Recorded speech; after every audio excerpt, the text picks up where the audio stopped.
guys, welcome back to my YouTube channel. My name's Lauren. I post all things food, health, fitness, and today we're going to be talking about how to use MyFitnessPal to level up your fitness journey. Now there's a load of things that people don't seem to know about MyFitnessPal, lots of little tricks that I've learned along the way, and I want to share them with you so that you can use it to help level up your fitness journey. So firstly, what is MyFitnessPal? It's an app that you can have on your phone, and it will help you track all of your calories, all of your macros, so that you know exactly how much you're putting into your body to help you either gain weight or lose weight or maintain your weight. I use MyFitnessPal because I find it really useful to help me understand what I'm eating and to make sure that my meals are very much, you know, broken down throughout my day, so that when I'm going to the gym I know I've had a good meal, because sometimes it can be quite hard to eyeball and guess with certain foods. And I'm not saying that it's the right thing for everyone to use. For people with histories of eating disorders, it can be quite triggering, and also some people do just prefer eating intuitively, and that's absolutely okay. This is just going to be helpful for those that want to use it to really level up their fitness game, to help them develop muscle, lose fat, put on muscle, whatever it might be. I just find it personally very useful to keep an eye on exactly what I'm eating, so that I'm not getting confused with mixed messages when I do have a certain goal. I'm not saying you have to have a goal when it comes to a fitness journey. You can't just go to the gym, enjoy it, eat how you like, train how you like to feel good about yourself. But yes, this is directed at those people that want to really level up their fitness game. My experience with it has been quite varied. I definitely was quite restrictive with MyFitnessPal back in the day. I'd really try figure out how to eat as minimal calories as I can, and that's definitely how not to use it. But if you're using it in a good way, maybe using it with a coach. I use it with the girls that I coach, and we all find it super helpful. I can see what they're eating and they know exactly what they're eating as well, and it really helps pinpoint where they can level up so that they can see even more progress. My outlook on MyFitnessPal now definitely comes from a much better place. I use it to make sure that I'm eating enough carbs before a gym session. I'm using it to make sure that I'm eating enough protein around gym sessions and throughout the day, making sure my meals are nicely split up as the day goes on, and also when I am in a calorie deficit, that I'm not over-indexing on calories. And it also, for me, helps me feel a bit more comfort in planning in treats, etc. into my week, into my meals. So if I do want a bit of chocolate, I can have a bit of chocolate without feeling like I've gone overboard and feeling like I'm really ruining my progress, because you can do it all. You can build everything you want into your program. It's just about having things in moderation, not having things too much too often. It is a really good approach to take when you do have goals. So I know I've said a lot of good about it. In terms of its limitations, it does have some, but I think they only really come when you're getting to that kind of intermediate advanced level. For the majority of people, I do think that MyFitnessPal is great. For me, I do like having a training day, rest day, calorie macro split, and the free version doesn't offer that, but the premium version does. So I just use the free version, but you can definitely pay for that premium version to get those extras added in. So firstly, how to calculate the correct calories for you. So immediately when you enter into the app, it will cue you to calculate your calorie target dependent on what your goal is. Whether you're looking to lose weight or put on weight or maintain weight, it will cue you through some questions, and then it will spit out a calorie target at the end. Now, I do find these targets quite vague, and a lot of the time, and thinking back to myself as a young girl, I definitely would put in that I want the max amount of weight loss, so that it would give me like the littlest amount of calories that I'd need, and you know, if you stuck to them you would achieve the weight loss, but it's really not sustainable. So I think there is something in it that I almost don't like, how it gives you that option to go so low on calories. And I would advise majority of people, unless you're a super small human being, please don't be eating less than 1,500 calories, because most likely that's not going to be enough calories for you. And I just want to make sure that you're prioritizing your body first. It's great to have goals, but you do still also need to make sure that your body is functioning. So you can calculate calories for yourself on MyFitnessPal that does take you below that. So just be really mindful of that. And if you're someone that maybe struggles, having that unbiased approach to weight loss it can be really beneficial to have someone from the outside to help you. So an online coach, you can have a nutritionist, etc. And that is where I can step in, for example, as an online coach and help you pick the right goals for you that's going to be sustainable so that you can maintain it and that you can feel like you can, you know, enter into this new lifestyle where it's kind of built into your life and you can sustain it a bit longer term. So this is MyFitnessPal.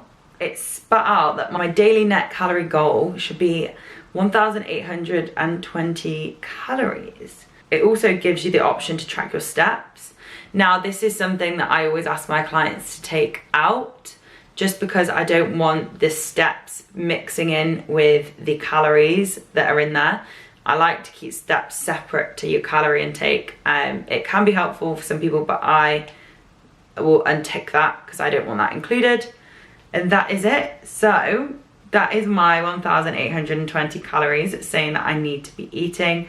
That section across the top shows you your goal, your food, and your exercise.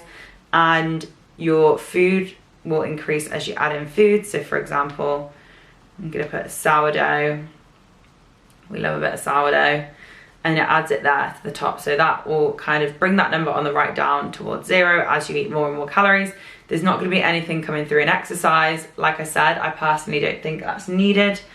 And then you just add in your breakfast, lunch, dinner. I actually changed these to meal 1, 2, 3, 4 and snacks because I eat a bit more often than breakfast, lunch and dinner. To do that, you just go to settings, then you go to diary settings, you go to customize meal names, and you can change your meals. So you can change breakfast to meal 1, snacks. I do prefer eating a bit more regularly, so yeah, I like to have meal 1, 2, 3, 4 and snacks. I don't track water in here. I'm just gonna add in a standard breakfast. So eggs, let's add in 2 eggs.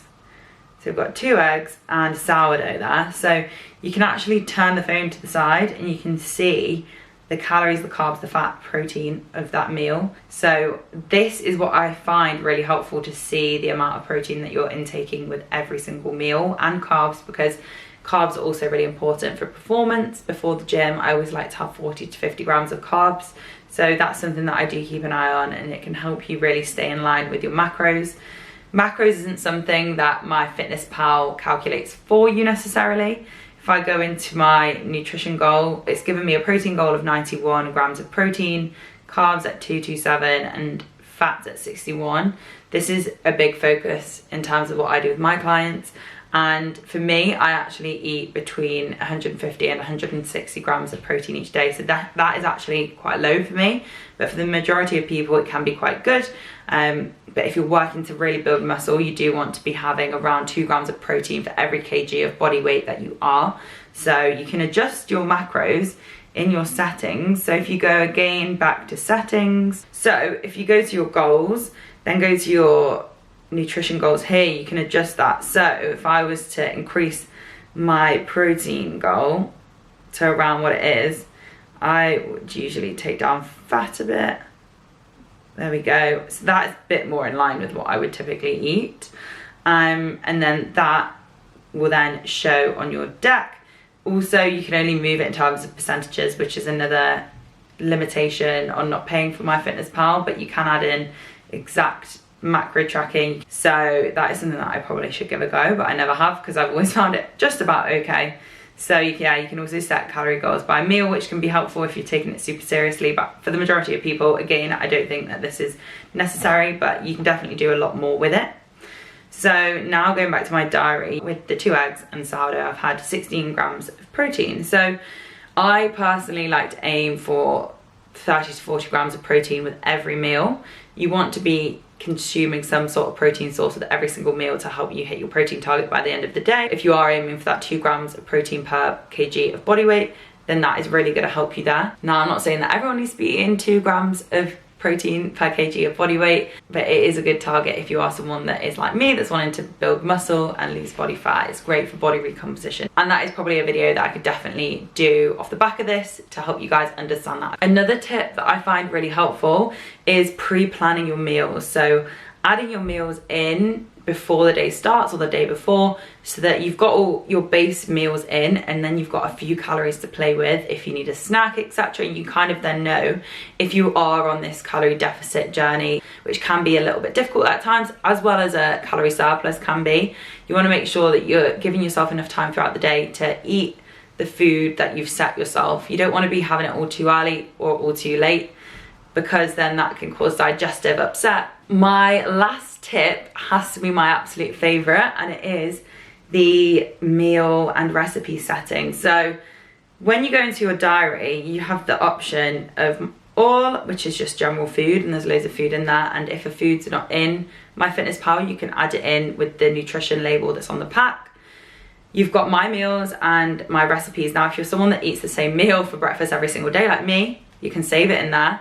So you can create a meal and then it will spit out that meal, easy peasy. You don't have to, you know, find everything again. It's already there. So we can make my meal one a meal. So if I click those three dots, you can save it as a meal, and I can call it eggs and sourdough. And then if I want to have that meal tomorrow, I can just go to tomorrow and I can go to my meals, and I've got my eggs and sourdough in there ready to go.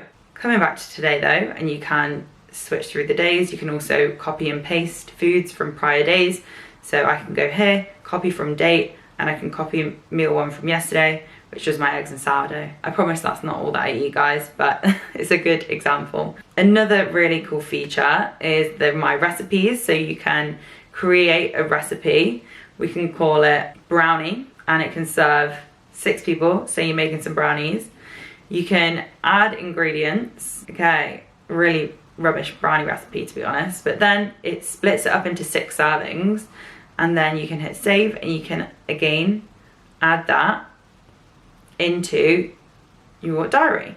Also, you can import recipes from the internet. So you can go onto the internet and search best ever chocolate brownie recipe, copy, and you can paste it into there. Say you're making something, you can do this with curries, you can do it with any recipe that you find online. Import the recipe, it will convert it for you. You just have to then check that it does it correctly on here. Make sure that they're all the ingredients that you've been using in your cupboards, and then say that it serves 16 people, and then it cuts it up into 16, and then again there is your brownie recipe. So you can literally track anything. If you're eating out at a restaurant, sometimes, you know, Wagamama's, you'll be able to find that in MyFitnessPal. Nando's is in MyFitnessPal. Lots of restaurants and food chains are in MyFitnessPal now, which is absolutely amazing when you're tracking. So you can pretty much track anything, and if you can't track it, you can roughly estimate it. So if there's a chicken breast on your plate, type in chicken breast, you can track chicken breast, etc. So really, really helpful. You can keep an eye on your total intakes here. So this is saying that I've eaten a bit too much fat because of all the brownies that I've put in. But that is my beginner's guide to MyFitnessPal. I hope you found this somewhat helpful. I've been using it for years, and I feel like all these little tips would have really helped me back when I was a beginner to MyFitnessPal. I hope that you use it in the right way for you, that you use it to help assist you in achieving your goals, and you're not using it to be over restrictive, because that really is not what this is intended to do. That is everything though. I hope you enjoyed this third video. Please do drop me a like if you enjoyed it. Hit the subscribe button, because videos will be coming every single Sunday, and I will see you next time, guys. Bye.